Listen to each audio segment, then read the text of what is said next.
Hello guys, welcome to bag. आप लोग कैसे हो? आशा करता हूं कि आप लोग खुश होंगे, मस्त होंगे और स्वस्थ होंगे। मैं आपका दोस्त अवधेश आज आप लोगों के लिए बहुत ही यूनिक वीडियो लेके आया हूं। जो आप लोगों के सामने देख रहे हो, एक बेहतरीन ट्रेन रखी है, ईएमयू ट्रेन, जो स्पीड का बादशाह माना जाता है। उसके बाद ये सुपर मी आरसी कार है, जिसके ऊपर 3D लाइट भी है।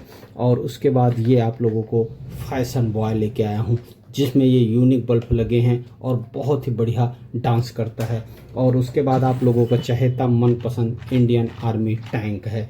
और उसके बाद ये रुस्तम की ये 95 क्वीन कार, बहुत ही बढ़िया 3D लाइट के साथ में। और उसके बाद ये है एजुकेशनल ट्रांसपेरेंट कार। तो इनकी अनबॉक्सिंग हमने कर लिया है, इंट्रोडक्शन आप लोगों को दिखा दिया है। अब आप इसकी बेहतरीन टेस्टिंग देखेंगे आउटडोर चल के। तो चलो चलते हैं, लेट्स गो। तो साथियों, हम आउटडोर आ चुके हैं। सबसे पहले ये फैशन बॉय को मैदान में उतारते हैं और देखते हैं इसका परफॉर्मेंस किस तरह से होगा।